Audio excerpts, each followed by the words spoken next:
सभी प्यारे बच्चे को गुड इवनिंग। कुंदन कुमार, चंदन जी, दीपा, विकास, ऋतिक, निक्कू, खुश रहिए बच्चे। पूजा, गुड इवनिंग बाबू। आइए हम लोग आज का सेशन ऑन करते हैं। और आज भी हम लोग कुछ अच्छे अच्छे क्वेश्चंस का जो है ना यहाँ पे कलेक्शन किए हैं। और देखिए ये जो पहला क्वेश्चन है, ध्यान से देखोगे तो ये आरआरबी ग्रुप डी में पूछे गए क्वेश्चन है। और अगर हम बात करें क्वेश्चंस की तो एक वेन डायग्राम दिया गया जिसको पिक्टोरियल वेन डायग्राम हम कह सकते हैं। खुश रहिए बच्चे। कहता है उपर्युक्त चित्र कक्षा के उन छात्रों की संख्या को दर्शाता है जो 3 भाषाओं का अध्ययन करते हैं। अब तीनों भाषाएं फ्रेंच, स्पेनिश व जर्मन का अध्ययन करने वाले कुल की संख्या कितनी है। यानी हमको ऐसे संख्या से मतलब रखना है जो फ्रेंच, स्पेनिश, जर्मन तीनों में इन्वॉल्व हो। तो ये संख्या 4 मुझे दिख रही है, जो फ्रेंच में भी इन्वॉल्व है, स्पेनिश में भी है और जर्मन में भी है। तो आंसर बच्चे हम लोग ऑप्शन नंबर डी को करेंगे, जो इसके लिए सबसे बेस्ट और सुटेबल आंसर होगा। गुड इवनिंग बच्चे। विमल गुड इवनिंग। आर के मैथ स्टार जी, रोशन राज गुड इवनिंग बच्चे। नेक्स्ट क्वेश्चन देखोगे, ये भी वेन डायग्राम से मैंने लिया है। और जैसा कि देखो बात क्या कह रहा है, तो बृहस्पति हम जानते हैं, बृहस्पति एक ग्रह है, पृथ्वी एक ग्रह है, पृथ्वी एक ग्रह है, बृहस्पति एक ग्रह है और सौरमंडल। तो सौरमंडल में अलग अलग ग्रह की भूमिका कौन निभाता है, तो पृथ्वी भी अलग भूमिका निभाता है और बृहस्पति भी अलग भूमिका निभाता है। तो इसके लिए जो सबसे अच्छा वेन का चयन करेंगे, ये ऑप्शन नंबर बी वाले वेन का चयन करेंगे, जिसमें ये बड़ी वाली सर्किल जो है वो सौरमंडल को दिखाएगी, एक छोटी वाली सर्किल पृथ्वी को और एक छोटी वाली सर्किल जो है ये बृहस्पति को दर्शाएगी। तो आंसर हमारा ऑप्शन नंबर क्या हो गया, बी हो गया, जो सबसे परफेक्ट और सबसे सुटेबल आंसर है। नेक्स्ट क्वेश्चन की ओर मूव करूंगा। अब देखिए नेक्स्ट क्वेश्चन भी मैंने वेन डायग्राम से ही सेलेक्ट किया है। ठीक है, एक नंबर नहीं समझे समझा देंगे बच्चे, पेशेंस रखिए। जूता, घास और मोबाइल, अब इस तीनों के बीच में संबंध को स्थापित करना था। तो देखिए जूता, घास और मोबाइल का आपस में कोई संबंध नहीं। तो आपस में जब कोई संबंध नहीं, यानी तीनों वेन क्या बनेंगे, तो अलग अलग बनेंगे। तो अलग अलग किस में है, तो ऑप्शन नंबर सी में है। तो आंसर इसका ऑप्शन नंबर सी चाहिए। देख बच्चा, इसमें पूछा था ना तीनों भाषा वाला, फ्रेंच वाला भी चाहिए, स्पेनिश वाला भी चाहिए और जर्मन वाला भी चाहिए। जो तीनों में इन्वॉल्व है उसको चाहिए। तो ये 4 ही था जो तीनों में इन्वॉल्व था, इसीलिए आंसर इसका डी था। नेक्स्ट देखोगे, यहां से प्रश्न का लॉजिक हो गया है चेंज। ध्यान से समझिएगा। हमारे पास एक स्टेटमेंट दिए गए हैं, उसके नीचे 2 आर्ग्यूमेंट दिए गए हैं। हमें आर्ग्यूमेंट का सही सही चयन करना है। तो देखो प्रश्न क्या कहता है, ध्यान से समझोगे। क्या भारत में शाकाहारी पर प्रतिबंध लगा देना चाहिए। तो हम जानते हैं भारत में हम लोग जो है ना वो मांसाहारी प्रवृत्ति का भोजन करते हैं और शाकाहारी प्रवृत्ति का भोजन कहते हैं। तो वो कहता है क्या भारत में शाकाहारी भोजन पर प्रतिबंध लगा देना चाहिए। तो खुश रहिए बच्चे, पहला कहा नहीं, इसने विरोध कर दिया कि नहीं सर, शाकाहारी पे प्रतिबंध नहीं लगाना चाहिए। पूछा क्यों नहीं लगाना चाहिए, तो यह प्रोटीन व अन्य खनिजों का सस्ता स्रोत है और बहुत सारे लोग इसे खरीद सकते हैं। ठीक है, अब देख लो मांसाहारी भोजन में भी प्रोटीन के साथ बहुत सारे आपके एलिमेंट मिलते हैं, खनिज तत्व, और शाकाहारी वाले को भी साग सब्जी फल में मिलते हैं। तो इसने कहा नहीं सर, शाकाहारी को प्रतिबंध नहीं करना चाहिए। तो क्यों नहीं करना चाहिए, तो इसलिए नहीं करना चाहिए कि यह हमें प्रोटीन और अन्य खनिजों का सस्ता स्रोत देता है, जिसे लोग आसानी से खरीद लेते हैं। दूसरा कहता है नहीं, फिर इसने विरोध कर दिया, नहीं सर भारत में शाकाहारी पे प्रतिबंध नहीं लगाया जाना चाहिए। पूछे क्यों, तो इससे लोगों की स्वतंत्रता का हनन होगा। तो ये भी बात सही है। तो एक और दो दोनों सही है, यानी ऑप्शन नंबर सी इसके लिए सबसे बेस्ट और सबसे सुटेबल आंसर है। तो हमारा स्वतंत्रता का अधिकार क्या कहता है कि आपको कहीं भी घूमने का आज़ादी है, कहीं भी बात करने का आज़ादी है, कुछ भी खाने पीने का आज़ादी है, कहीं भी रहने का आज़ादी है। आज का बिहार एसएससी एग्जाम डेट जल्दी आने वाला है, आज का न्यूज है। चलिए जल्दी आ गया तो बहुत प्रॉफिट हो जाएगा आप लोग को बच्चे। अब देखो फिर से हमने आर्ग्यूमेंट का ही क्वेश्चन दे रखा है, क्वेश्चन पढ़ लीजिए क्या कहता है। क्या सभी अपराधियों को कठोर दंड दिया जाना चाहिए? यानी वो सारे अपराधियों की बात कर रहा है कि क्या सारे अपराधियों को कठोर दंड दिया जाना चाहिए। तो इसने तर्क में कहा हाँ, इसने सपोर्ट कर दिया कि हाँ सर, सारे अपराधियों को कठोर दंड देना चाहिए। क्यों देना चाहिए? तो इससे अपराधियों में भय उत्पन्न होगा और अपराध में काफी कमी आएगी। तो इसका रीजन सही है ना, कि अगर हम सारे अपराधियों को चुन चुन करके दंड देना शुरू कर दिए तो अपराधी डर जाएंगे और आगे अपराध करने के पहले वो कई बार सोचेंगे, और जब वो सोचने लगेंगे तो अपराध में कमी निश्चित तौर पे आएगी। दूसरा क्या कहता है? नहीं, इसने विरोध कर दिया कि नहीं सर, सभी अपराधियों को कठोर दंड नहीं दिया जाना चाहिए। हमने कहा क्यों? तो मानव जीवन अमूल्य है और अपराधियों को भी सुधरने का मौका दिया जाना चाहिए। तो ये भी बात सही है कि सर, अपराधियों को सुधरने का मौका भी दिया जाना चाहिए। तो अगर या तो एक या तो दो रहा तो वही आंसर होगा, और अगर या तो एक या तो दो नहीं रहा तो एक और दो दोनों सुटेबल है, ये आंसर लगाएंगे। अब देखो, तो एक या तो दो नहीं दिया है तो आंसर हम लोग एक और दो दोनों सुटेबल लगाएंगे, क्योंकि दोनों अपने अपने जगह पे जो है ना, ये बिल्कुल सही है। रॉ एसएससी कोई मेरा भी आंसर दे दो, क्योंकि रुकमनी पब्लिकेशन का ऑफिशियल चैनल यही है क्या? प्लीज कोई कंफर्म करो। नहीं बच्चे, रुकमनी पब्लिकेशन का ऑफिशियल चैनल ये नहीं है, ये प्लेटफॉर्म बाय नवीन कुमार सिंह का ऑफिशियल चैनल है। अब देखिए, ध्यान से समझिएगा, अच्छी वाली क्वेश्चन है, ठीक है। कोई बच्चे नहीं, कोई लेट होता रहता है, कभी कभी मैं भी लेट से आता हूं। तो देखिए बाबू, हम लोग के पास 4 आकृतियां दी गई, ठीक है। अब बोला गया सर बता दो कि 4 आकृतियों में अलग कौन है। तो देखो, तो F2 dollar, F2 dollar, F2 dollar, F2 dollar, यहाँ देख लो M है, यहाँ भी M है, यहाँ भी M है, लेकिन यहाँ देखो M नहीं है, यहाँ N है, ठीक है। अच्छा, फिर से देखो तो एक अंतर मुझे और दिखा। इसमें देखो ओबेल की संख्या कितनी? 1। यहाँ देखो ओबेल की संख्या कितनी? 2। यहाँ भी देखो ओबेल की संख्या कितनी? 2। और यहाँ भी देखो ओबेल की संख्या कितनी? 2। यानी ये भी अलग है। तो अब एक जगह ए भी अलग दिख रहा है और एक जगह डी भी अलग दिख रहा है। ए क्यों अलग दिख रहा है? क्योंकि इसमें डबल ओ नहीं है। और डी क्यों अलग दिख रहा है? क्योंकि इसमें एन है।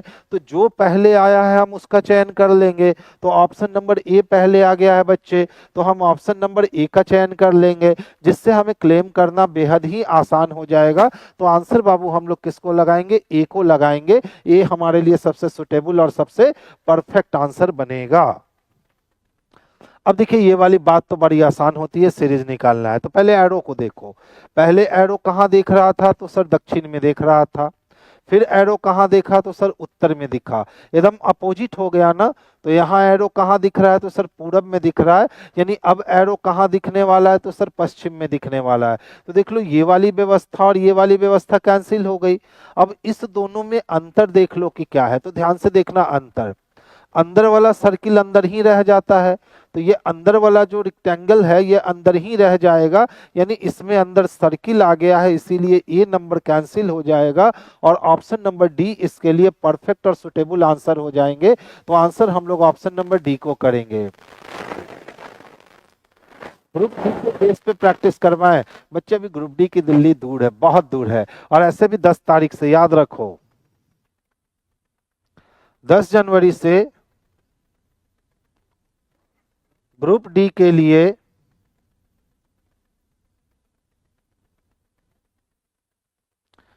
रीजनिंग की स्पेशल बैच दे रहा हूं, खास करके उन बच्चों के लिए जो इस बार ग्रुप डी देने वाले हैं। और जैसा कि पिछले ग्रुप डी की अगर बात करोगे तो एलपी से ज्यादा टफ क्वेश्चन रीजनिंग में ग्रुप डी में था। एनटीपीसी और जेई वगैरह सबसे ज्यादा टफ क्वेश्चन अगर किसी में था रेलवे के पूरे एग्जाम में तो वो ग्रुप डी में था। तो इसीलिए ग्रुप डी के लिए ग्रुप डी की स्पेशल रीजनिंग की बैच में 10 जनवरी से दे रहा हूं। फी बिल्कुल मिनिमम रखूंगा ताकि सारे बच्चे उसमें पार्टिसिपेट कर सके, आपके मित्र बंधु भी पार्टिसिपेट कर सके। और ये आपके जो ग्रुप डी के बैच होंगे वो just like a mini foundation batch होगा। यानी कि इसमें हम लोग पूरी की पूरी रीजनिंग, जहां ग्रुप डी का सबसे ज्यादा फोकस होता है खास करके पजल पे, सिटिंग अरेंजमेंट असाइनमेंट पे, मैथमेटिकल रीजनिंग पे, लॉजिकल रीजनिंग की क्वेश्चंस की संख्या भर दिया था पिछली बार, तो इस बार भी ग्रुप डी में वो वही करने वाला होगा, क्योंकि यहाँ भीड़ अत्यधिक हो जाती है। ठीक है, तो उस भीड़ को अलग करने का एक ही तरीका है कि क्वेश्चंस का लेवल को अपग्रेड कर दो। तो कितना भी क्वेश्चंस का लेवल वो अपग्रेड कर देगा इस बार मेरे रेंज से वो बाहर नहीं जा पाएगा। तो इसके लिए आपकी 10 जनवरी से ग्रुप डी के लिए रीजनिंग की बैच आ रही है। आपकी 6 जनवरी से प्रैक्टिस बैच भी आ रही है। भरद्वाज जी, आपकी 6 जनवरी से रीजनिंग के लिए प्रैक्टिस बैच भी आ रही है। शाम में 5 से 6 चलेंगे, उसमें 20 मेरे द्वारा सेलेक्ट किए गए मेरे क्वेश्चंस होंगे। ठीक है, आप उस बैच को भी परचेस कर सकते हो और वहां से बिल्कुल रीजनिंग के कॉन्सेप्ट को आप स्ट्रॉन्ग कर सकते हो। तो चलिए बच्चे, नेक्स्ट क्वेश्चंस की ओर मूव करूंगा मैं। अब देखो, ये तो हो गया भैया झुनझुना वाला क्वेश्चन। पूछ रहा है सर बता दो कितने त्रिभुज होंगे। तो देखो, तो सबसे पहले अगर बच्चे हम त्रिभुज की बात करें तो सबसे पहले देखो इस वाले फिगर में देख लेना। तो इस वाले फिगर को अगर हमने कितने भाग में डिस्ट्रीब्यूट किया है, तो हमने सर 4 भाग में डिस्ट्रीब्यूट किया है। तो यहां से तो भैया हमें 8 त्रिभुज मिल जाएंगे। अब देख लो, 8 के बाद ये छोटा वाला हिस्सा रहा तो 9 त्रिभुज, और ये छोटा वाला हिस्सा रहा तो ये 10वां त्रिभुज हो गया। 10 के बाद देखोगे, अगर इस बड़े वाले को हम देखेंगे तो ये हमारा रहा 11 नंबर का त्रिभुज, और इस बड़े वाले को देखेंगे तो ये रहा हमारा 12 नंबर का त्रिभुज। और इसी तरह से अगर हम इस सबसे बड़े वाले को देखते हैं तो ये हमारा रहा 13 नंबर का त्रिभुज। इससे अधिक त्रिभुज हम प्राप्त कर ही नहीं सकते हैं। इसका मतलब है इसमें कितने त्रिभुज होंगे, तो सर इसमें 13 त्रिभुज होंगे, जो कि बच्चे ऑप्शन नंबर डी में दे रखा है। तो आंसर बच्चा हम लोग ऑप्शन नंबर डी को करेंगे, जो सबसे परफेक्ट और सबसे सुटेबल आंसर बनने वाला है। नेक्स्ट क्वेश्चंस की ओर मूव करेंगे। देख लो, ये भी एनटीपीसी स्टेज 1 में दिया गया है, और इसमें भी पूछता है सर बतलाओगे त्रिभुजों की संख्या कितनी है। तो ये तो एकदम झुनझुना वाला क्वेश्चन है रे। देख लो, यहां से 3 ट्रायंगल मिलेंगे क्या, 1 2 और ये दोनों मिलके 3। इसी तरह यहां से भी 3 मिलेंगे क्या, तो 3 3 कितने हो गए मेरे भाई, 6 हो गए। और एक त्रिभुज हमारा ये वाला जो रहा उल्टा त्रिभुज, तो 6 और 1 कितने हो गए, 7 हो गए। इसके मिलने से और कोई नया त्रिभुज तो बन नहीं रहा है। तो हम लोग ऑप्शन नंबर डी का चयन करेंगे कि सर इसमें 7 त्रिभुज ही है। ये जो बैच 8 बजे चलती है ना, ये सारे में काम करेगा, एसएससी हो या रेलवे हो, ये सारे में काम करेगा। ठीक है, हाँ लैंग्वेज वाला बहुत होता है, वही ना हमने कहा बच्चा, लॉजिकल रीजनिंग उसमें बहुत होते हैं। तो बैच भी इसी तरह से बना रहा हूं ना, कि आपकी sitting arrangement, puzzle, logical reasoning, इन सब क्वेश्चनों पे मैं ज्यादा से ज्यादा समय दूं, और इतनी प्रैक्टिस उस बैच में आपको करवा दूंगा ना कि ग्रुप डी का कोई भी क्वेश्चन सामने आएगा तो लगेगा कि उससे आगे गया नहीं। एनटीपीसी वाले बच्चे भी उस बैच को कर लीजिएगा, आपको बहुत प्रॉफिट कर जाएगा। ठीक है, ऐप पर बिल्कुल रीजनिंग चल रही है मेरी। अब देख लो भैया, हॉरिजॉन्टल और वर्टिकल बॉक्स की संख्या पहले काउंट करो। 1 2 3 4 5 हॉरिजॉन्टल है, और 1 2 3 4 5 ही वर्टिकल है। तो हम जानते हैं कि जब भी हॉरिजॉन्टल बॉक्स और वर्टिकल बॉक्स की संख्या क्या होती है, एक समान होती है, तो हम स्क्वायर चढ़ा लेते हैं। 1 का स्क्वायर प्लस 2 का स्क्वायर प्लस 3 का स्क्वायर प्लस 4 का स्क्वायर प्लस 5 का स्क्वायर, जहां तक स्क्वायर गया चढ़ा लो। 1 हो गए, 2 दूना 4, 3 तिहाई 9 हो गया, 4 चक्को 16 हो गए, और 5 25 हो गया। तो 16 और 4 20, 20 और 10 30, 30 और 25 कितने हो गए, तो सर 55 हो गया। यानी इसमें वर्ग की संख्या कितनी है बच्चे, तो इसमें वर्ग की संख्या 55 है। तो आंसर हम लोग 55 लगाएंगे। अब जहन में एक सवाल उठना स्टार्ट होता है कि सर हॉरिजॉन्टल और वर्टिकल बॉक्स की संख्या अगर एक समान ना होती, तब हमारा एक्शन जो होता वो किस प्रकार होता। देख लो, अगर हॉरिजॉन्टल और वर्टिकल बॉक्स की संख्या एक समान नहीं होती, तो देख लो 1 2 3 4 5, इधर से 5 है, और 1 2 3 4 है। हॉरिजॉन्टल और वर्टिकल बॉक्स की संख्या एक समान तो नहीं है। अब हमें वर्ग निकालना है, तो अब हमें वर्ग निकालना है ना, तो वर्ग निकालने का प्रोसेस यहाँ चेंज होगा। देख लो, हॉरिजॉन्टल में सबसे बड़ा 5, वर्टिकल में सबसे बड़ा 4। अब इसको घटते हुए क्रम में जोड़ते हुए आगे बढ़ जाओ। तो 5 से पहले 4, और 4 से पहले 3, फिर जोड़ते हुए आगे बढ़ जाओ 3 गुने 2, फिर जोड़ते हुए आगे बढ़ जाओ 2 गुने 1 और 1 आने पे रुक जाना। तो 5 चको 20 हो गए, 4 तिहाई 12 हो गए, 3 दूना 6 हो गए और 2 एकम 2 हो गए। 6 2 8 12 8 20 20 कितने हो गए? तो 40 हो गए। इसका मतलब यहाँ टोटल 40 वर्ग दिए गए हैं। ठीक है, ध्यान से समझिएगा। ये 2 प्रकार का फिगर रिएक्ट करता है। पहला फिगर का रिएक्शन, हॉरिजॉन्टल बॉक्स और वर्टिकल बॉक्स की संख्या एक समान होगी, तो इस कंडीशन में हम लोग बिल्कुल ये वाली तरीका को अपनाएंगे। और जब हॉरिजॉन्टल और वर्टिकल बॉक्स की संख्या एक समान नहीं होगी तो उस कंडीशन में हम लोग ये वाली रूल अपनाएंगे। हमेशा वर्ग निकालने के लिए ये बात याद रखोगे। नेक्स्ट क्वेश्चंस की ओर मूव करूंगा। देखिए ध्यान से समझिएगा। एक कथन और 2 कथन दिए गए हैं। दोनों कथन या तो स्वतंत्र हो सकते हैं या तो मेरे बंधु दोनों का रिलेशन हो सकता है। क्या कहता है? पिछले रविवार माह की 15 तारीख को ताजमहल पर पर्यटकों की भीड़ थी, यानी पिछले संडे की बात कर रहा है। और पिछले रविवार को माह का 15 तारीख था और उस दिन देखा गया कि ताजमहल देखने के लिए बहुत सारे लोग आए हैं, यानी भीड़ बहुत थी। और दूसरा कहता है पदाधिकारियों ने माह की 17 तारीख से मरम्मत हेतु ताजमहल को बंद करने का निर्णय लिया है। तो अब इसमें पूछ रहा है सर कौन कारण होगा और कौन प्रभाव होगा? तो देखिए बच्चे, बी नंबर 2 नंबर जो है ये कारण बन जाएगा, क्योंकि अधिकारियों ने कहा कि हम ताजमहल की मरम्मत करना चाहते हैं, इसीलिए 17 तारीख से हम ताजमहल को क्या कर रहे हैं? बंद कर रहे हैं, लोग नहीं देख सकेंगे। तो जो भी आसपास में लोग थे देखने वाले, उन्होंने सोचा कि चलो भैया छुट्टी का दिन है और 17 तारीख से बंद ही हो जाएगा, अगले संडे तक तो बंद हो जाएगा, तो चलो इसी संडे को हम लोग ताजमहल देख करके आ जाते हैं। तो ताजमहल में पर्यटकों की भीड़ बढ़ गई। इसका मतलब अगर बंद नहीं होता तो फिर वो अलग कारण होता, लेकिन ये बंद होना कारण हो गया और इसका प्रभाव हमको जो है वो 1 नंबर में देखने को मिला। तो देखिए पहले रेलवेज में, खास करके रेलवेज में काउजन इफेक्ट नहीं पूछे जाते थे, लेकिन 2015 में 3-4 क्वेश्चन पूछा, बच्चों ने जवाब दे दिया। 2018 वाली वैकेंसी में झोला भर भर के पूछा गया, काउजन इफेक्ट का क्वेश्चन पूछा गया है। तो काउजन इफेक्ट बड़ा इंटरेस्टिंग तत्व होता है। या तो दोनों स्वतंत्र कारण होंगे, या तो दोनों स्वतंत्र प्रभाव होंगे, या तो एक दूसरे का एक कारण बनेगा और 2 उसका प्रभाव बनेगा। तो रविवार के दिन 15 तारीख को ताजमहल में भीड़ होने का कारण क्या बना?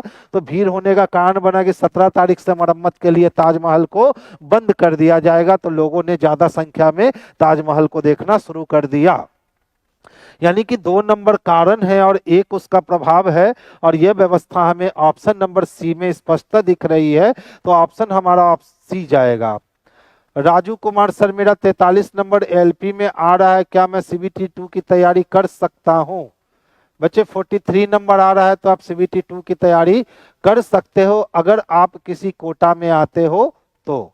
ठीक है, अगर रिजर्वेशन में आते हो तो कर लेना, जनरल में आते हो तो थोड़ी सी मुश्किल तो आएगी बच्चे। देखिए, मानव और बानर के कुछ गुण समान होते हैं। तो ये तो हम सिंपल वे में जानते हैं कि मनुष्य जो है वो बंदर का ही एक रूप है। पहले हमारे पूर्वज भी बंदर ही थे, जो धीरे धीरे रूपांतरित होते होते आज का हम लोग मानव बन गए हैं। तो कहता है मानव और बानर के कुछ गुण क्या होते हैं? तो समान होते हैं। अब कहता है बानर मानव की तुलना में अधिक चालाक होता है। अब यहाँ कुछ गुण समान होते हैं, उस गुण में चालाकी वाला गुण है कि नहीं है, हम ये 100% नहीं कह सकते हैं। तो पहली गलत हो गई।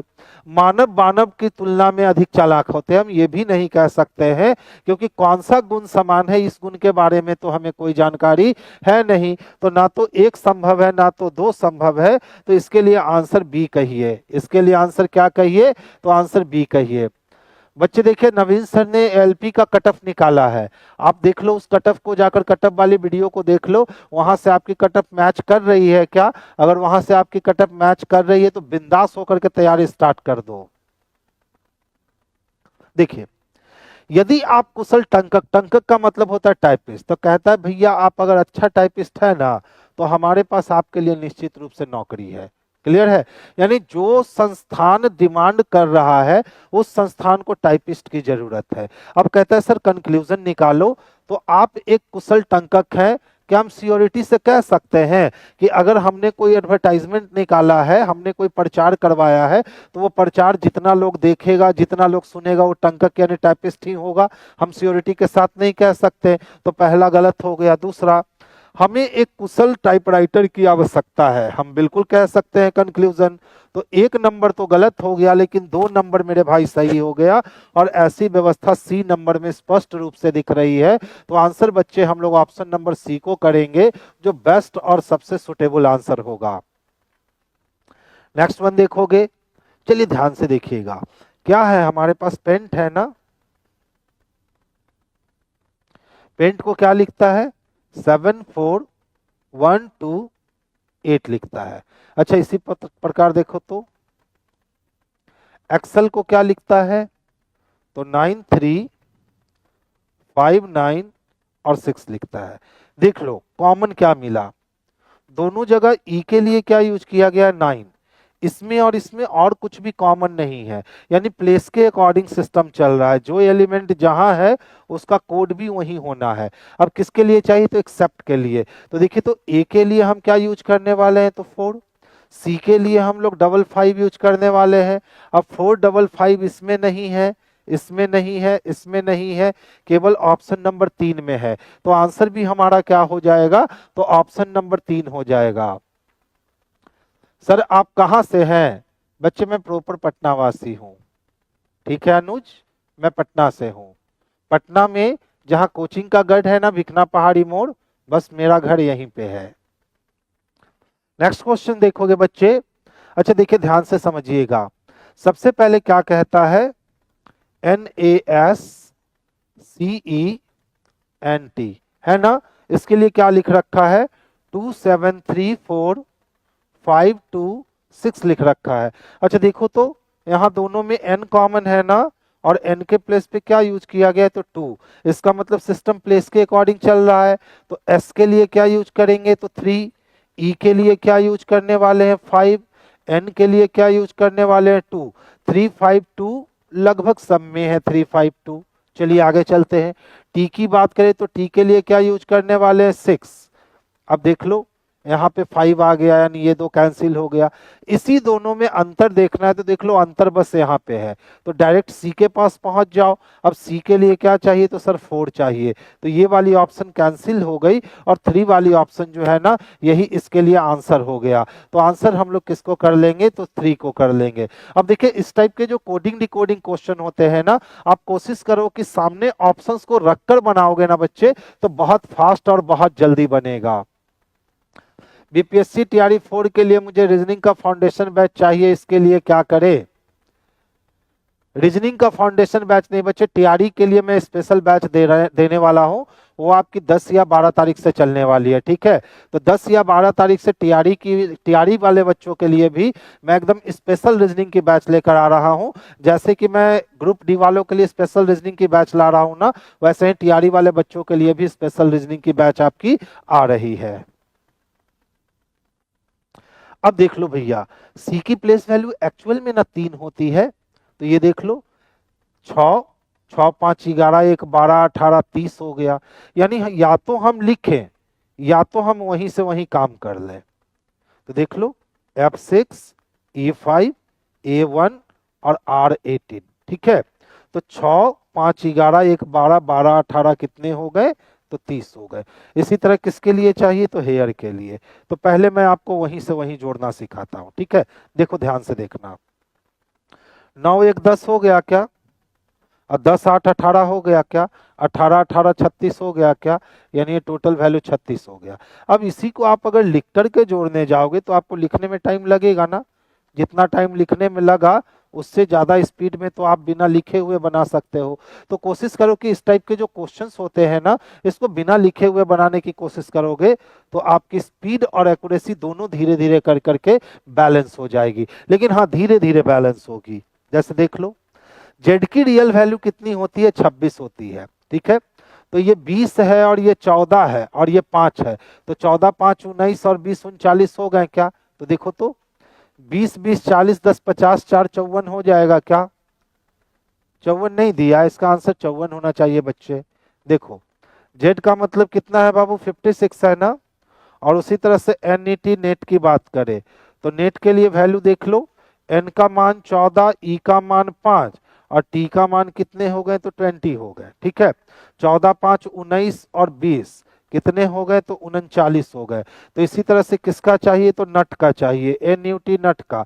एन की प्लेस वैल्यू 14 होगी, यू की प्लेस वैल्यू 21 होगी और इसकी प्लेस वैल्यू 20 होगी। ठीक है, तो 20 20 40 और 10 50 और 5 55 दिया है क्या 55। ऑप्शन नंबर सी आंसर हो गए। तो आंसर हम लोग ऑप्शन नंबर सी के लिए करेंगे।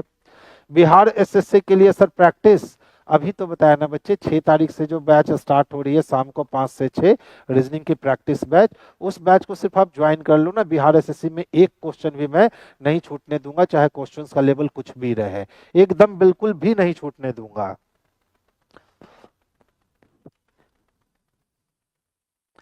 1 3 5 7 देखो तो 1 3 5 7, तो अब 0 से 2 हुआ, 2 बढ़ गया, फिर कितने तो 4 बढ़ गए। इसका मतलब अब कितने बढ़ने होंगे तो 6, तो 6 6 12। हमारे पास 12 नहीं ना है ऑप्शन में, इसका मतलब है कि यहाँ 6 नहीं बढ़ेगा, यहाँ 2 बढ़ेगा। तो सीरीज क्या चला, पहले 1 3 5 7 चला और नीचे वाला सीरीज जो है ना, पहले 2 बढ़ा, फिर 4 बढ़ा, फिर 2 बढ़ा, फिर 4 बढ़ता। तो 6 और 2 कितने तो 6 2 8, यानी ऑप्शन नंबर 2 जो है ना इसके लिए सबसे परफेक्ट और सबसे बेस्ट आंसर है। 10 लगा दीजिएगा तो गड़बड़ हो जाएगा ना, 6 4 10 कर दीजिएगा तो ये वाली सीरीज ब्रेक हो जाएगी ना बच्चे। पहले 2 फिर 4, तो अब तो 6 बढ़ना चाहिए था या फिर 8 बढ़ना चाहिए था। अगर 6 बढ़ाते तो 12 आता और 8 बढ़ाते तो 14 आता, लेकिन वैसा कहीं दिया ही नहीं। तो फिर हमने दिमाग लगाया कि सर ऊपर जब 1 3 5 7 ऑड प्लेस का सीरीज चल रहा है तो फिर नीचे सर क्या चलने वाला है तो 2 4 फिर रिपीटेशन 2 फिर 4 2 4 2 4 का सीरीज जो है ना वो चलने वाला है। ठीक है, प्रैक्टिस बैच फी BSSC के लिए कितना होगा, 100 रुपीज ऑनलाइन और 200 रुपीज ऑफलाइन। ठीक है, ध्यान से देखोगे बच्चे। अच्छा बताओ, ध्यान से समझो, सब में क्या है तो 14 तो कॉमन है। ठीक है, यानी यहां नहीं घटा है। अब देखो 38 से 29 आने के लिए पीछे जाना पड़ेगा कितना 9, 29 10 39, यानी 9 पीछे जाना होगा। अच्छा देखो तो 29 से 17 आने के लिए कितने पीछे जाने होंगे तो सर 12 पीछे आना होगा। ठीक है, 7 2 9 1 1 2। ठीक है, तो पहले 9 पीछे गए फिर 12 पीछे गए। अब देख लो तो यहां से यहां आने के लिए कितना पीछे आना होगा तो सर 15 पीछे आना होगा। ठीक है, तो देखो 9 3 12 12 3 15, तो 15 3 कितना तो 15 3 18, यानी सर अब 18 पीछे आना होगा। 402 में हम 18 माइनस कर लेंगे, 12 में से 8 माइनस हुआ तो 4 बच गए। अब 9 में से 1 माइनस हुआ तो 8 बच गए और ये टोटल 1384 हो जाएगा। 1384 किस में दे रखा है बंधु तो ऑप्शन नंबर बी में दे रखा है सर। तो आंसर भी बच्चे हमारे लिए क्या हो जाएगा ऑप्शन नंबर बी। चंदन का, आर के मैथ स्टार का और दीपा का आंसर तो हमसे भी फास्ट आ गया, बहुत बढ़िया। शिवम का, विमल का भी आंसर अब आना स्टार्ट हो गया है। अच्छा देखिए तो 1 2 6 24 2 720, मुझे लग रहा है ना यहाँ 2 नहीं यहाँ वाट होना चाहिए। ठीक है, यहाँ 2 नहीं यहाँ वाट होना चाहिए, हाँ बिल्कुल। तब देख लो क्या होता, 1 गुने 2 इक्वल टू कितने हो जाते 2, और 2 गुने 3 इक्वल टू क्या हो जाता 6, और 6 गुने 4 इक्वल टू क्या हो जाते 24, तो 24 गुने 5 इक्वल टू क्या हो जाता 120, और 120 गुने 6 12 छक 72 720। ठीक है, यहाँ 2 नहीं होना चाहिए था बच्चे, यहाँ थोड़ा सा मिसप्रिंट हो गया है, इसको बैलेंस कर लीजिएगा। यहाँ 2 के जगह पे जो है ना वाट होना चाहिए था, यहाँ 2 नहीं होना चाहिए था, यहाँ 2 के जगह पे क्या होना चाहिए था तो 2 के जगह पे यहाँ वाट होना चाहिए था। ठीक है, तो हम लोग आंसर किसको लगाते, तो 120 को लगाते। यही इसके लिए परफेक्ट और सबसे सुटेबल आंसर है। अच्छा ध्यान से देखोगे, क्या है हमारे पास, 10 है, उसके बाद 100 है, उसके बाद 200 है, इसके बाद 310 है, और अगला पूछा वाट। तो यहाँ अगर हम ध्यान से देखें तो सबसे पहले 90 जुटा है, और फिर देखें तो सर 100 जुटा है, और फिर देखें तो सर 110 जुटा है। इसका मतलब है हर बार 10-10 की वृद्धि हो रही है। तो इस वाले प्लेस पे तो सर 120 जुड़ने होंगे, और 120 जोड़ेंगे तो 430 आंसर होगा क्या, 430 कहीं है, ऑप्शन नंबर 4 में दे रखा है 430। तो हमारा आंसर ऑप्शन नंबर 4 हो जाएगा, 430। नेक्स्ट क्वेश्चन की ओर मूव करते हैं। ये वाली क्वेश्चन बेहतरीन है, ठीक है, ध्यान से समझोगे। देखिए 4/12/1995 और 1/1/1996 और 29/1/1996 और 26/2/1996, ठीक है, क्या चल रहा है सिस्टम में। तो देखिए सिस्टम में क्या चल रहा है, 4 दिसंबर 95 से 1 जनवरी 96 जाएंगे। तो दिसंबर में 4 दिन खत्म हो गए, तो कितने दिन बच गए, तो 27 दिन, और 1 दिन इधर 28 दिन। यानी यहां से यहां तक आने में हमें टोटल खर्च करने होंगे कितने, 28 दिन, ठीक है। अगर हम 4 दिसंबर 1995 से अगर हम 1 जनवरी 1996 तक जाएं, तो टोटल हम लोग कितना ऐड करेंगे, तो 28 दिन ऐड करेंगे, ठीक है। कितना दिन ऐड करेंगे, तो टोटल 28 दिन ऐड करेंगे। अब फिर से देखो, 1 जनवरी 1996 से अगर हम 29 जनवरी 1996 तक जाते हैं, तो फिर से हम लोग कितने दिन ऐड कर देंगे, तो इसमें 28 दिन ऐड कर देंगे। यानी यहां से यहां आने में भी हम लोग का कितना दिन, 28 दिन ऐड हो गया। अब यदि हम 26 फरवरी 1996 तक जाते हैं, तो देख लो, जनवरी 29 दिन का खत्म हो चुका है, 30 31 2 दिन यहाँ और 26 दिन यहाँ, तो 26 और 2 कितने, तो यहाँ भी हमने 28 दिन ही ऐड किया। तो यहां से यहां तक का सफर तय करने में भी हम लोग को कितने दिन जोड़ने होंगे, तो 28 दिन। यानी अब हम लोग को फिर से कितने दिन ऐड करने होंगे, तो 28 दिन ऐड करने होंगे। तो बताओ, 1996 चूंकि एक लीप ईयर है, और जब लीप ईयर है तो ये 29 दिन का होगा, तो 29 दिन का होगा तो फरवरी में 3 बच गया, ठीक है। अब मार्च में पहुंचेंगे, तो मार्च में कितने दिन और चाहिए 28 पूरा होने के लिए, तो 25 चाहिए। यानी कि अगर हम 25 मार्च 1996 तक पहुंचते हैं, तब हम लोग टोटल 28 दिन कवर कर पाते हैं। तो हमारा यही आंसर हो जाएगा 25 मार्च 1996। आंसर क्या हो जाएगा बच्चे, 25 मार्च 1996, जो कि ऑप्शन नंबर 2 में दे रखा है। तो ये क्वेश्चन मुझे काफी अच्छा लगा, मजेदार क्वेश्चन था, क्योंकि अचानक से जब बच्चों के पास आया होगा ना, तो बच्चे ने इसमें 4 1 29 ऐसे अलग अलग सेपरेट करके करना शुरू किए होंगे, तो समस्या आई होगी। लेकिन जिन बच्चों ने इसको डेट के माध्यम से देखना स्टार्ट किया होगा ना, उन बच्चों को बिल्कुल समस्या नहीं आई होगी, क्योंकि हर डेट को अगले डेट तक ले जाने के लिए 28 दिन वृद्धि होते जा रहे थे। तो हम लोगों ने भी जब 28 दिन वृद्धि किया ना, तो हमारा आंसर क्या निकल गया, तो 25 मार्च 1996 निकल गया, जो कि ऑप्शन नंबर बी में हमें स्पष्ट रूप से देखने को मिल रहा था। हाँ भाई, खतरनाक क्वेश्चन तो इसको हम लोग कह सकते हैं, इसमें कोई डाउट नहीं है। अच्छा ध्यान से देखो, अनिल किसी स्थान पर शुक्रवार को पहुंचा, उसे पता चला कि वह नियत दिन से 3 दिन पहले आ गया है। तो शुक्रवार से 3 दिन पहले आ गया है, ठीक है।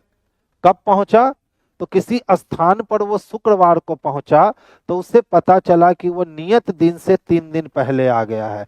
यानी यहां नियत दिन था, ठीक है, और नियत दिन से वो 1 दिन 2 दिन 3 दिन पहले आ गया है।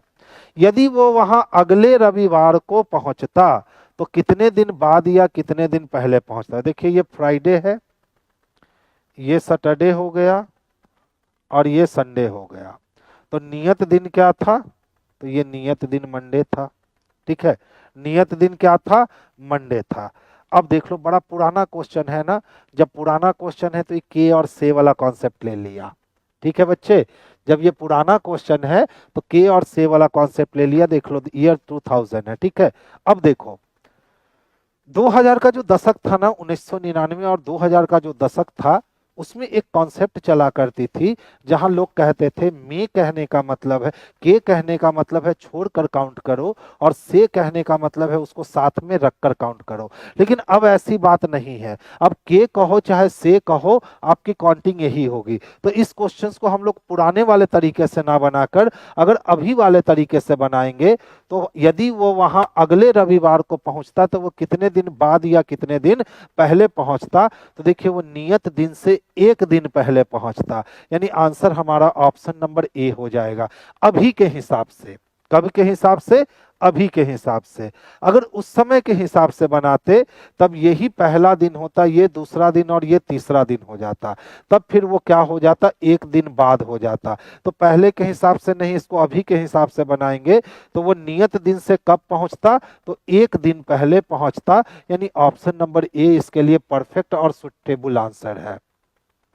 नेक्स्ट क्वेश्चन की ओर मूव करते हैं। अच्छा क्वेश्चन था ये भी। देखिए, यदि परसों शुक्रवार था, है नहीं था, तो आगामी परसों के बाद तीसरा दिन क्या होगा? तो बताइए, जब परसों की बात हो रही है और ये बीता हुआ परसों है, तो परसों जब फ्राइडे था तो जो कल बीत गया वो सैटरडे था, और आज कौन सा दिन है? तो संडे है। तो आने वाला कल कौन होगा? मंडे होगा। और आने वाले कल के बाद फिर परसों आएगा। ठीक है, तो अभी वाला जो परसों है वो कब आएगा? तो ट्यूसडे को आएगा। और ट्यूसडे के कितना दिन बाद? तो तीसरा दिन क्या होगा? तो परसों के बाद तीसरा दिन, एक दिन, दो दिन, तीन दिन। तो ये ट्यूसडे है तो ये वेडनेसडे, ये थर्सडे और ये फ्राइडे यानी शुक्रवार हो जाएगा। यानी ऑप्शन नंबर 2 इसके लिए जो है ना सबसे परफेक्ट और सबसे सुटेबल आंसर जाना जाएगा। तो आंसर हम लोग ऑप्शन नंबर बी को कर लेंगे, क्योंकि शुक्रवार बच्चे उसी में है। ठीक है, आइए, याद है हम लोग बार बार कह रहे हैं कि जो डायरेक्शन का क्वेश्चन होता है, पहले जाकर के ढूंढ लो कि क्या चाहिए। अगर सिर्फ दिशा चाहिए तो वहीं से वहीं बना लो, जब दिशा और दूरी दोनों चाहिए तो थोड़ा सा मेहनत बढ़ा लो। तो देखो क्या मांगा है, शाम की चाय के बाद वह किस दिशा में चला, यानी हमें सिर्फ दिशा चाहिए। तो एक ड्राइवर अपने गांव से 20 किलोमीटर उत्तर में चलता है, बाद जलपान के लिए रुक गया, फिर बाएं मुड़ गया। ठीक है, और 30 किलोमीटर चलता है, उसके बाद भोजन के लिए रुक गया, कुछ देर विश्राम करने के बाद फिर बाएं घूमा, और शाम की चाय के लिए रुकने से पहले 20 किलोमीटर चला और फिर एक बार बाएं घूमा। यही तो पूछा था, शाम की चाय के बाद वो किस दिशा में गया। तो उत्तर से 3 बार बायां मुड़ना है। तो उत्तर से 3 बार बायां मुड़ने से अच्छा है कि एक बार दायां मुड़ जाइए। तो एक बार दायां मुड़ जाइएगा तो पूरब आ जाएगा, और पूरब किस में दे रखा है बच्चे? तो ऑप्शन नंबर बी में दे रखा है। तो आंसर हमारा ऑप्शन नंबर बी हो गया। आंसर क्या हो गया? ऑप्शन नंबर बी हो गया। अब हम इस क्वेश्चन को बना भी सकते हैं, देख लो। अपने गांव से चलता है और 20 मीटर कहाँ जाता है? 20 किलोमीटर उत्तर में जाता है। तो चलिए, सबसे पहले वो गांव से निकला और गांव से निकलकर 20 किलोमीटर वो उत्तर में गया। अब यहाँ पे वो रुका है किसके लिए? तो जलपान के लिए। फिर वो बाएं घूमा और 30 किलोमीटर चला, और 30 किलोमीटर चलने के बाद वो फिर से रुका किसके लिए? भोजन के लिए। कुछ देर विश्राम करने के बाद फिर बाएं मुड़ा। तो यहाँ से जब वो बाएं मुड़ेगा तो दाएं में ऊपर और बाएं में नीचे, तो वो नीचे आएगा। और कितना चलेगा? तो वो 20 किलोमीटर चलेगा, और यहाँ पे वो रुकेगा चाय के लिए। उसके बाद फिर वहां से वो बाईं ओर घूमा और 30 किलोमीटर चल करके रात्रि के खाने के लिए रुका। तो ये 30 किलोमीटर चला। तो चाय पीने के लिए तो यहीं पे रुका था। अब प्रश्न उठता है कि शाम की चाय के बाद वो किस दिशा में चला। तो शाम को चाय पीने के बाद वो लेफ्ट मुड़ा था, और लेफ्ट मुड़ा था तो वो इस दिशा में गया था, और ये दिशा इसको पूरब में लेकर जाएगी। तो वही हमने आंसर क्या कर दिया? तो आंसर हमने बी कर दिया। हाँ, अगर यहाँ से आप बनाना शुरू करते ना कि उत्तर से पहली बार बायां, फिर दूसरी बार बायां, फिर तीसरी बार बायां, 3 बार बायां मुड़ने से अच्छा है एक बार दायां, तो उत्तर से दायां यानी पूरब, तो इससे ज्यादा फास्ट कुछ नहीं है, ठीक है। ये डायरेक्शन बनाने का सबसे फास्ट और सबसे परफेक्ट तरीका है, जिसमें एक्यूरेसी 100% होती है, आपकी एक्यूरेसी कभी गड़बड़ाएगी नहीं। नेक्स्ट क्वेश्चन की ओर मूव करेंगे। अब देखो क्या कहता है, अपने मूल स्थान से वह किस दिशा में है। तो प्रारंभिक दिशा से उसको दूरी निकालनी है। एक व्यक्ति का मुख कहाँ है, तो सर पूरब की ओर है। फिर वो कहाँ मुड़ा, तो बाएं मुड़ता है और कितना चलता है 10, तो पूरब से बायां यानी उत्तर में। और फिर दाएं घूमा यानी पूरब में 5, और फिर वो 5 किलोमीटर दक्षिण में गया। तो 5 दक्षिण से 5 उत्तर कट गया, और उत्तर में 5 पूरब में 5। फिर कहता है वहां से वो 5 किलोमीटर पश्चिम की ओर मुड़ा। तो 5 पूरब से 5 पश्चिम कट गया ना, अब एक ही बच गया 5 उत्तर। तो वो अपने मूल स्थान से किस दिशा में है बच्चे, तो वो अपने मूल स्थान से उत्तर दिशा में है। तो हमारा आंसर उत्तर दिशा जाएगा, जो सबसे परफेक्ट और सबसे बेस्ट होगा। अब देखो हमने ये किया कैसे। अभी उसका मुख किधर था, तो सर ईस्ट में था। ईस्ट से लेफ्ट मुड़ने का मतलब वो नॉर्थ में मुड़ा और कितना चला, तो 10 किलोमीटर। फिर नॉर्थ से दायां घूमा तो ईस्ट में आया, कितना, 5 किलोमीटर। फिर वो साउथ में मुड़ा और कितना चला, 5 किलोमीटर। और फिर वहां से वो वेस्ट में मुड़ा और कितना चला, 5 मीटर। अपोजिट डायरेक्शन हमेशा कटेगा। तो ईस्ट 5 से वेस्ट 5 कट गया, साउथ 5 से नॉर्थ 5 कट गया।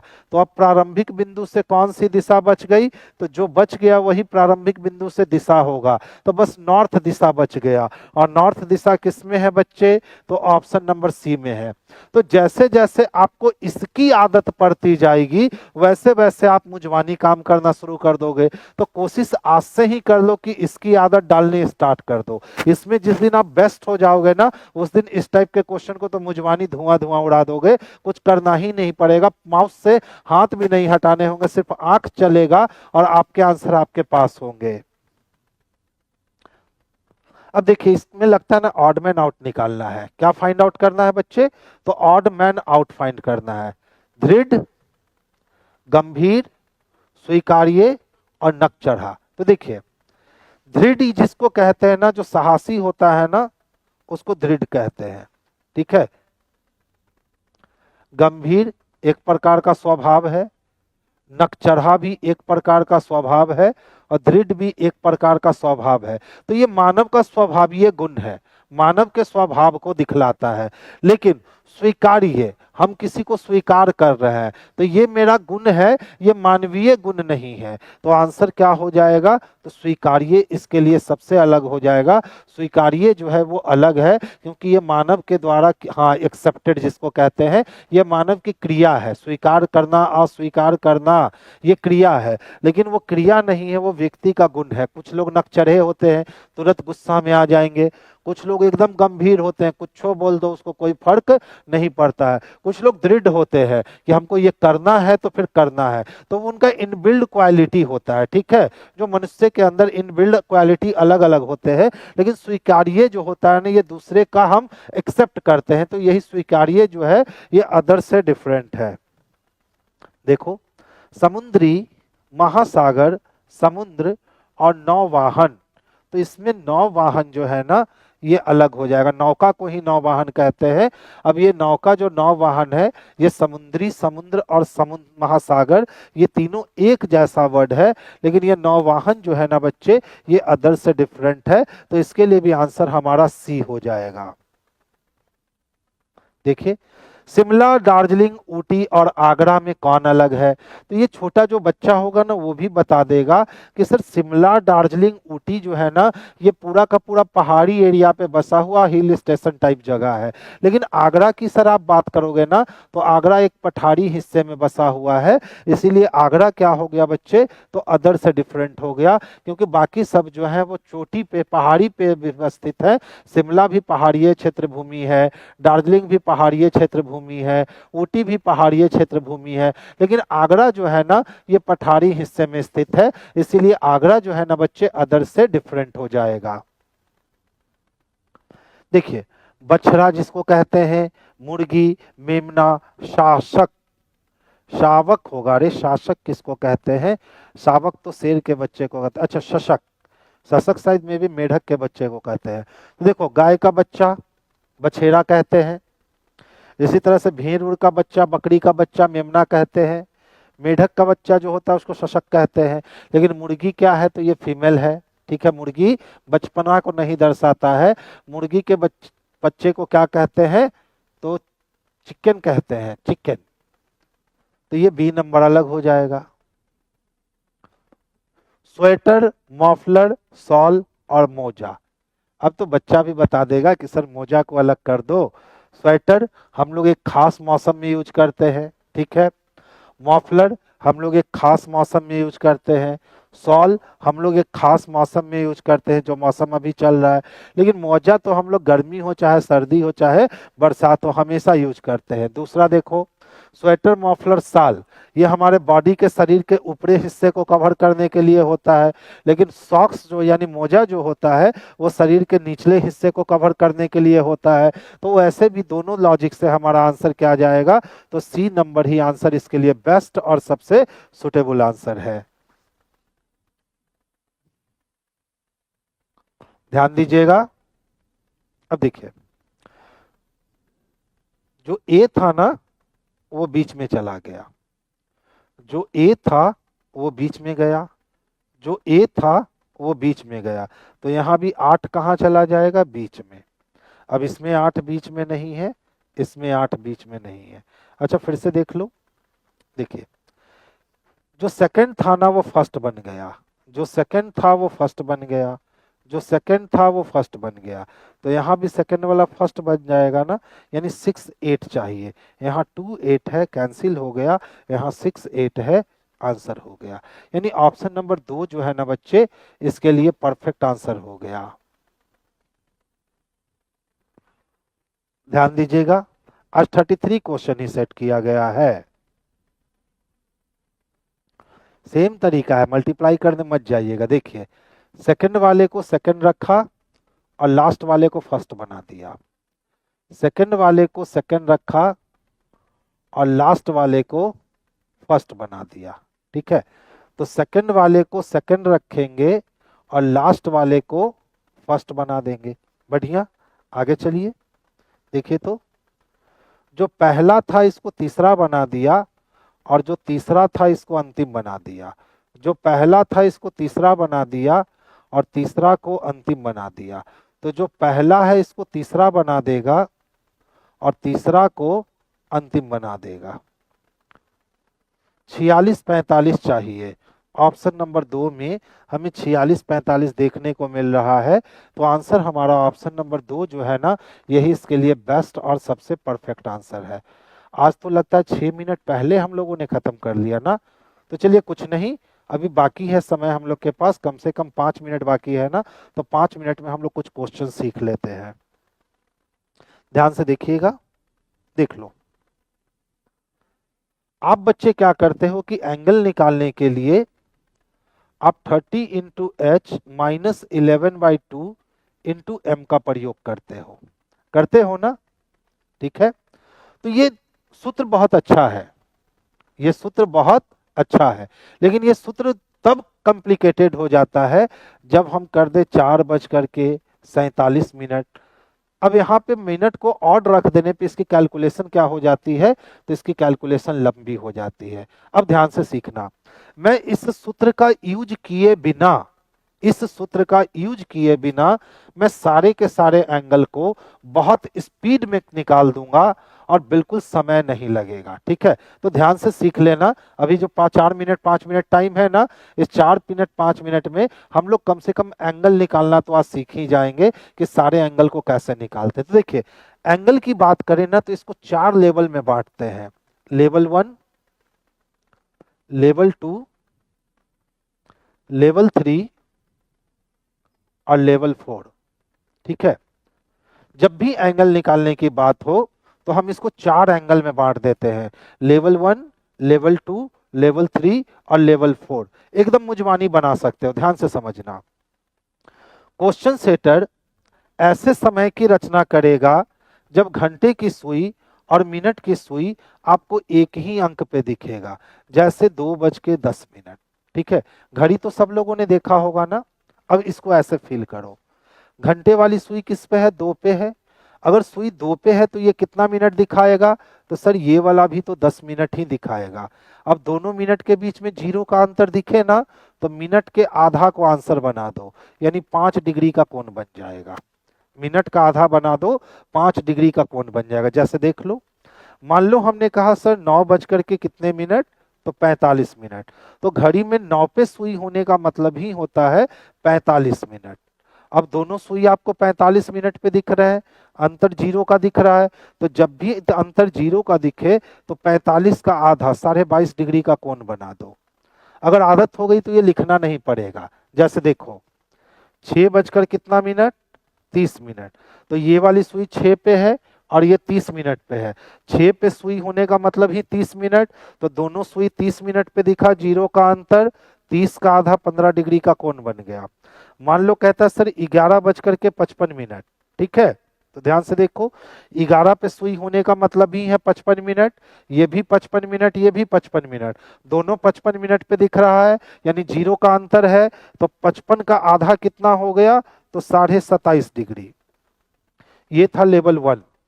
यानी क्वेश्चन सेटर ऐसे क्वेश्चंस की रचना करेगा जिसमें घंटे की सुई और मिनट की सुई आपको मिनिमम एक ही डिजिट पे दिखने वाली है, एक ही मिनट पे दिखने वाली है। तो इस स्थिति में मेरे भाई कुछ मत करना, मिनट के आधा को आंसर बना देना। अगर आपको ये बात याद आ गई तो फिर आपको इसमें समय ही नहीं लगेगा, जितना देर में कैलकुलेशन आप करोगे ना उतना देर में मार करके गर्दा उड़ा दोगे। तो हमेशा याद रखोगे, घंटे की सुई को मिनट में ऑब्जर्व करना है। पहला स्टेप यही है कि घंटे की सुई को मिनट में ऑब्जर्व करना है। अगर दोनों मिनट आपको एक ही जगह दिखने लगे तो मिनट के आधा को आंसर बना दो। ये ब्रह्मा जी का अस्त्र है, इसको कोई काट ही नहीं सकता है। अब मैं लेवल 2 पे चल रहा हूं। तो देखिए, लेवल 2 में हमेशा ऐसे क्वेश्चन की संरचना की जाती है, जब घंटे की सुई को मिनट में चेंज करोगे ना, तो 2 पे सुई होने का मतलब 10 मिनट, तो 30 मिनट का अंतर दिखने लगेगा। कितने मिनट का अंतर दिखने लगेगा, 30 मिनट का। और जब भी 30 मिनट का अंतर दिखने लगे ना, 180 डिग्री में से मिनट के आधा को माइनस कर देना, आंसर हो जाएगा। 180 डिग्री में से मिनट के आधा को माइनस कर देना, वही आपके लिए परफेक्ट और सबसे सुटेबल आंसर हो जाएगा। तो यही है इसका रूल 2। यानी जब भी घंटे की सुई को आप मिनट में चेंज करोगे तो दोनों मिनट के बीच का जो डिफरेंस होगा वो 30 मिनट का डिफरेंस आ जाएगा। और जब कभी भी 30 मिनट का डिफरेंस आ गया ना, बस आंख बंद करके 180 डिग्री में मिनट के आधा को आंसर कर दो, मिनट के आधा को माइनस कर दो, आपके आंसर आपके पास होंगे। जैसे देख लो, मान लो हमने कहा 9 बज करके और 15 मिनट, ठीक है। तो 9 पे सुई होने का मतलब कितना मिनट शो करेगा घड़ी, तो 9 पे सुई होने का मतलब घड़ी 45 मिनट शो करेगा। और 45 मिनट और 15 मिनट के बीच का जो डिस्टेंस होगा वो 30 मिनट। तो अभी हमने सीखा है कि जब भी 30 मिनट का डिस्टेंस आएगा, कुछ मत कीजिए, 180 डिग्री को पकड़िए और मिनट के आधा को माइनस कर दीजिए। तो 15 का आधा 7.5 डिग्री माइनस हो गया, यानी 172 डिग्री का कोण बन करके तैयार हो गया। सबसे इजी तरीका एंगल निकालने का, इससे आसान तरीका नहीं होता है कभी भी एंगल निकालने का। फिर से देखो, मान लो हमने कह दिया 10 बज करके 20 मिनट, 10 बज करके कितने मिनट, 20 मिनट। तो 10 पे सुई होने का मतलब किस पे दिखेगा, तो 50 पे। 50 और 20 के बीच का जो अंतर होगा वो 30 मिनट का अंतर होगा, बोलो है कि नहीं। और 30 मिनट का अंतर आया तो 180 डिग्री में से मिनट के आधा को माइनस कर दो, आपका 170 डिग्री का कोण क्रिएट हो गया। 170 डिग्री का कोण क्रिएट हो गया। तो ये था लेवल 2। लेवल 1 में क्या था, जब भी घंटे की सुई को मिनट में चेंज करेंगे तो दोनों मिनट हमको एक ही जगह पे दिखने लगेगा, तो मिनट के आधा को आंसर बना लेंगे। लेवल 2 क्या कहता है, जब घंटे की सुई को मिनट के रूप में चेंज करोगे तो आपको 30 मिनट का अंतर दिखने लगेगा। और जब कभी 30 मिनट का अंतर दिखने लगे तो कुछ मत करना, 180 डिग्री में से मिनट के आधा को माइनस कर देना। अब देख लो 3 और लेवल 4 में अंतर क्या है। जैसे मान लो मैंने कहा 5 बज करके और 40 मिनट, ठीक है। तो 5 पे सुई होने का मतलब कितना दिखेगा, तो 5 पे सुई होने का मतलब ये 25 मिनट दिखलाएगा। तो घड़ी में हमेशा कम से बड़े की ओर जाएंगे।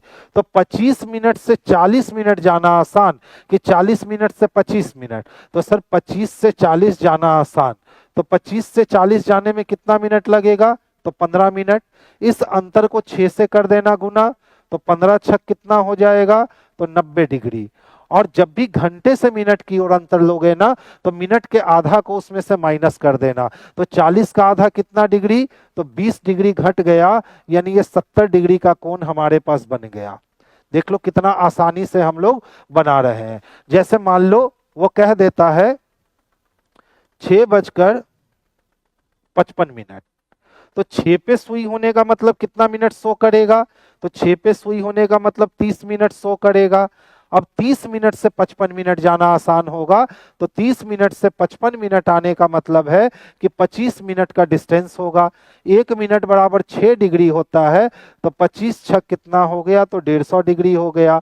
और चूंकि घंटा से मिनट की ओर आए हैं, तो मिनट का आधा घटाएंगे, तो 55 का आधा 27.5 डिग्री हम लोग इसमें माइनस कर लेंगे। तो 150 में से जब 27.5 डिग्री घटा दोगे, तो 122 डिग्री का कोण बन जाएगा। अब 30 into H minus 11/2 into M से बनाकर देखना, आप इतनी आसानी से बना नहीं सकते हो। ये बनाने का, क्लॉक बनाने का सबसे फास्टेस्ट तरीका है। इससे ज्यादा आसानी से क्लॉक का एंगल आप निकाल नहीं सकते हो। कोई भी समय ले लो, जैसे मान लो हमने समय ले लिया 3:40, तो 3 पे सुई होने का मतलब कितना मिनट? तो सर 15 मिनट।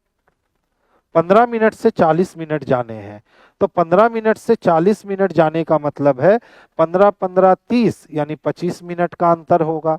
25 को किससे गुना कर दो? 6 से, तो कितने हो गए? तो 150 डिग्री। और चूंकि घंटा से मिनट की ओर आए हैं, तो मिनट के आधा को घटाएंगे, तो इसमें 20 डिग्री हम लोग माइनस कर लेंगे, यानी ये 130 डिग्री का कोण क्रिएट हो गया। क्लियर है? अब देखो, अब मैं आ रहा हूं लेवल 4 में। लेवल 4 में जस्ट इसका अपोजिट हो जाएगा। जैसे हमने समय दे दिया 5:10, हमने समय क्या दे दिया? तो 5:10, ये लेवल 4 है। ठीक है, 5 पे सुई होने का मतलब बच्चे कितना मिनट? तो सर 25 मिनट। अब हमेशा छोटा से बड़ा जाएंगे, तो 25 से 10 नहीं आएंगे, 10 से 25 जाएंगे। 10 से 25 जाने में 15 मिनट, 1 मिनट बराबर 6 डिग्री, तो 15 मिनट बराबर 15 छक 90 डिग्री। ठीक है, अब जब भी मिनट से घंटा की ओर जाओ ना, तो मिनट के आधा को जोड़ देना, तो 10 का आधा इसमें 5 डिग्री जोड़ देना। जब 5 डिग्री जोड़ दोगे मेरे भाई, तो 95 डिग्री का कोण बन जाएगा। बस यहीं पे आपको याद रखना है, और यहाँ पे तो कुछ करना ही नहीं है। घंटे की सुई को मिनट में चेंज करो, अगर दोनों मिनट एक जगह दिखा तो कुछ मत कीजिए, मिनट के आधा को आंसर बना दीजिए। घंटे की सुई को मिनट में चेंज करो, दोनों मिनट के अंतर अगर 30 मिनट का अंतर दिखा तो कुछ नहीं करना, 180 में से मिनट के आधा को आंसर कर लेना। घंटे की सुई को मिनट में चेंज करो और छोटे मान की ओर भागो, तो 25 से 40 15 मिनट का अंतर, 15 को 6 से गुना किए 90 डिग्री, मिनट के आधा को घटा दो। लेकिन फिर आपको याद क्या रखना है कि अगर हम ये अंतर मिनट से घंटा की ओर लेंगे, तो फिर हम मिनट के आधा को उसमें जोड़ेंगे। जैसे एज ए एग्जाम्पल मैंने कह दिया 6:05, तो देखो 6 पे सुई होने का मतलब कितना मिनट? तो 30 मिनट। तो 30 से 5 नहीं जाएंगे, 5 से 30 जाएंगे, छोटे से बड़े की ओर। तो 5 से 30 जाने का मतलब 25 मिनट की दूरी। 1 मिनट बराबर 6 डिग्री, तो 25 मिनट बराबर हो गया बच्चा 150 डिग्री। और चूंकि मिनट से घंटा गए हैं, तो मिनट के आधा को जोड़ेंगे, तो 5 का आधा 2.5 डिग्री जोड़ देंगे, तो ये टोटल 152.5 डिग्री का कोण बन जाएगा। अब इससे आसान तरीका नहीं होता है निकालने के लिए।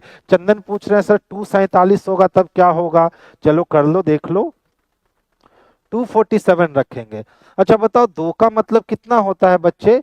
तो 2 का मतलब 10 मिनट होता है ना। अब 10 मिनट से 47 मिनट जाने का मतलब है 37 मिनट का अंतर, तो 30 से ज्यादा का अंतर लेना नहीं होता है, तो हम लोग इधर लेंगे, 47 से 10 तक आएंगे। तो देखो 47 से अगर पहले हम 13 चल लिए तो 60 पहुंच गए, और 10 इधर, तो 13 और 10 कितना? तो 23 मिनट का अंतर आया। कितने मिनट का? 23 मिनट का। 23 मिनट को 6 डिग्री से गुना कर लो, तो 6 तिया 18 के लिए 8, हाथ में बचा 1, 6 दूना 12, 1 13, 138 डिग्री आया। अब देख लो मिनट से घंटे की ओर गए हो ना, तो मिनट के आधा को जोड़ दो इसमें, तो 47 का आधा कितना हो जाएगा, तो 23.5 डिग्री, 23.5 डिग्री को इसमें ऐड कर देने हैं आपको। ठीक है, तो 5 के लिए 5 हो गया, 8 3 11 के लिए 1, हाथ में 1, 3 2 5 1 6 और 1, यानी 161.5 डिग्री का कोण बन जाएगा 2:47 पे। 2:47 पे कितने डिग्री का कोण बन जाएगा बच्चे, तो 161.5 डिग्री का कोण बन जाएगा। तो ये पूरा था एंगल। ठीक है, अगर आप आज के आज जाकर अगर थोड़ी सी मेहनत इस पे कर लोगे ना, तो मैं गारंटी के साथ कहता हूं कि कल सुबह जब आप उठोगे तो ये जो रूल यूज करते हो 30 into H minus 11/2 into M, आप इसको यूज ही नहीं करोगे। बिना उस रूल के आप एंगल को 100% एक्यूरेसी के साथ निकाल लोगे। ठीक है, तो हमेशा याद रखना 30 मिनट से बड़ा मिनट नहीं होना चाहिए, यानी ये जो अंतर निकालते हैं ना, ये अंतर कभी भी 30 मिनट से बड़ा नहीं होना चाहिए। तो हम लोग कितना सीखे, 4 का सीखे। हाँ बच्चे, यहाँ इधर से आते तो 37 मिनट का अंतर मिल जाता ना, इसीलिए 37 मिनट का अंतर नहीं लेंगे, अंतर हमेशा 30 मिनट से कम का लेंगे। तो इधर से ना जाके इधर से जाने पर 23 मिनट का अंतर आ गया। ठीक है, अच्छा देखिए, करण कह रहे हैं सर 198.5 डिग्री का कोण बनेगा। तो बच्चा 198.5 डिग्री का कोण बड़ा कोण हो गया ना। जब तक प्रश्न में बड़ा कोण नहीं बोला जाता है तब तक तो छोटा ही कोण निकालना होता है ना, और छोटा कोण बाबू हमेशा 180 डिग्री से कम होना चाहिए। 180 डिग्री से बड़ा कोण रहने पर वो बिगेस्ट कोण में चला जाता है। और बड़ा कोण बच्चे हम लोग तब तक नहीं निकालते हैं ना जब तक प्रश्न में बोल ना दिया जाए कि इतना बज के इतना मिनट पर बड़े कोण की माप क्या होगी। ठीक है बच्चा, तो 198.5 डिग्री का कोण बनाओगे ना बाबू, तो वो बड़ा कोण बन जाएगा। और कोण हमेशा आपको छोटा कोण निकालना होता है, और छोटा कोण एंगल में जो है ना वो 180 डिग्री से कम का निकलता है। इस बात को याद रखोगे। ठीक है बच्चे, तो देखिए हमने एंगल निकालने के लिए 4 रूल अप्लाई किया। रूल नंबर 1 क्या था, घंटे की सुई को मिनट में चेंज करो सर। अगर दोनों मिनट एक ही जगह दिख रहे हैं तो मिनट के आधा को आंसर बना दो, ब्रह्मास्त्र है। ब्रह्मास्त्र नंबर 2, घंटे की सुई को मिनट में चेंज करो सर। दोनों के बीच में जब आपको 30 मिनट का अंतर दिख जाए तो 180 में से मिनट के आधा को माइनस कर दो सर, आंसर हो जाएंगे आपके छोटे वाले कोण निकल जाएंगे। ब्रह्मास्त्र नंबर 2। ब्रह्मास्त्र नंबर 3, घंटे की सुई को मिनट में चेंज करो सर, और हमेशा छोटे वाले साइड को लेना है। तो हमने घंटे से मिनट की ओर सफर किया तो 25 से 40 मिनट जाने में 15 मिनट का अंतर आया। 1 मिनट बराबर 6 डिग्री होता है, तो 25 मिनट बराबर 25 छक 90, 15 छक 90 डिग्री हो गए। और जब भी घंटा से मिनट की ओर अंतर लोगे तो मिनट के आधा को आंसर कर देना। ठीक है, अब देखो 4 नंबर, घंटे की सुई को मिनट के रूप में चेंज करो, लेकिन हमेशा छोटा से बड़ा जाना है ना, तो छोटा से बड़ा 10 से 25 जाएगा। 10 से 25 जाने में 15 मिनट की दूरी, 1 मिनट बराबर 6 डिग्री, तो 15 मिनट बराबर 90 डिग्री। अगर मिनट से घंटे की ओर अंतर लोगे तो मिनट के आधा को जोड़ोगे। जब घंटा से मिनट की ओर अंतर लोगे तो मिनट के आधा को घटाओगे, और मिनट से घंटे की ओर अंतर लोगे तो मिनट के आधा को जोड़ोगे। बस इस बात को आप याद रख लेना। अगर इस बात को आप याद रख लिए तो कभी भी आपको समस्याएं नहीं होंगी इसको सॉल्व करने में। ठीक है बच्चे, तो चलिए बच्चे, आज की सभा 9:10 हो गए, यानी 55 में स्टार्ट हुआ था और हम लोग 10 मिनट तक आए। 15 मिनट लगा आपको एंगल सिखाने में। अब इस वीडियो को जो अच्छे से समझ गए उनके लिए बहुत आसान हो गया, जाकर अभी प्रैक्टिस कर लोगे। और जो लोग थोड़ा सा भी नहीं समझ पाए वो इस वीडियो को, ये 15 मिनट, लास्ट का 15 मिनट जो है ना, 2 से 3 बार रिपीट कर करके देख लीजिएगा। इसका पूरा का पूरा ब्रह्मास्त्र जो है ना वो आपको समझ में आ जाएगा कि अमित सर एक्चुअल में करते क्या है। और एक बार बच्चे जब आपको समझ में आने लगे ना मेरी बात कि मैं क्या क्या करके रीजनिंग बनाता हूं, तो यकीन मानो आपकी रीजनिंग बहुत ही स्पीड और बहुत ही एक्यूरेट हो जाएगी। ठीक है, तो और एग्जाम से पहले चाहिए क्या, स्पीड, एक्यूरेसी अगर हमारे पास है तो फिर रीजनिंग इज जस्ट लाइक बउआ का झुनझुन्ना, नथिंग एल्स। ठीक है, बस रीजनिंग छोटा सा बउआ का झुनझुन्ना है। कॉन्सेप्ट क्लियर होना चाहिए और प्रैक्टिस दमदार होनी चाहिए। बस इसी दोनों चीज पे पूरा का पूरा रीजनिंग जो है वो ध्वस्त हो जाता है। तो चलिए बच्चे, आज की सभा हम यहीं बर्खास्त करेंगे। कल फिर हमारी और आपकी मुलाकात होगी, सेम टाइम होंगे कल 8 बजे। और कल हम लोग 40 क्वेश्चंस का यहाँ डिस्कशन करेंगे। अगर समय से पहले क्वेश्चंस खत्म हो जाते हैं 40 क्वेश्चन, तो फिर यही अपनी जो बोर्ड पे चलती है वो बोर्ड पे चलेगी, और अगर 40 क्वेश्चन में समय लग जाते हैं तब तो फिर कोई बात नहीं है। चलिए, तो आज की सभा यहीं बर्खास्त करते हैं। शुभ रात्रि सभी बच्चों को, गुड नाइट, स्वीट ड्रीम। कल मिलेंगे शाम को 8 बजे, सेम टाइम सेम लैब से। चलिए, गुड नाइट सभी बच्चों को।